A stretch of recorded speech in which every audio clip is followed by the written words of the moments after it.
Thailand आणि Cambodia हे Buddhist population असलेले कंट्रीज भांडत आहेत प्राचीन हिंदू शिव मंदिरावर।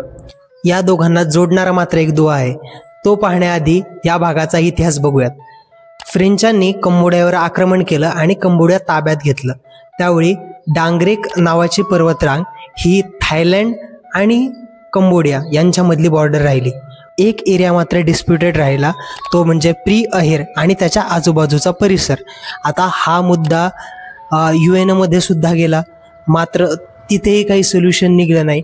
आणि फायनली आत्ता काही महिन्यांपूर्वी ज्यावेळी युनेस्को वर्ल्ड हेरिटेज साईटमध्ये या मंदिराला टाकण्यात आलं, तेव्हापासून हा वाद आणखीन पुढे वाढला। सध्याचा वाद असा आहे की कोलंबिया म्हणतंय थायलंडमधल्या काही सैनिकांनी घुसखोरी केली, मग थायलंड म्हणतंय की काही नागरिक आमच्याकडले मारले गेले। मग कोलंबियाने सांगितलं की आम्ही कारवाई केव्हा केली, जेव्हा थायलंडमधले सैनिक घुसले। सो अशा दोन्ही पक्षांकडून दावा केला जात आहे, मात्र याच्या मागे हिस्टॉरिकल लोकेशन ह्या मंदिराचं असलेलं लोकेशन फार महत्त्वाचं आहे। यांना जोडणारा पॉइंट आहे त्यांची संस्कृती।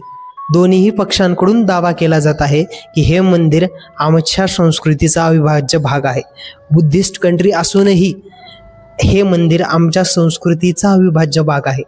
यावरून तुम्ही स्वतःला विचारा की मी माझ्या संस्कृतीला किती महत्त्व देतो, आणि ही रील जास्तीत जास्त शेअर करून आपल्या सगळ्या मित्रांना हा प्रश्न एकदा तरी विचारा।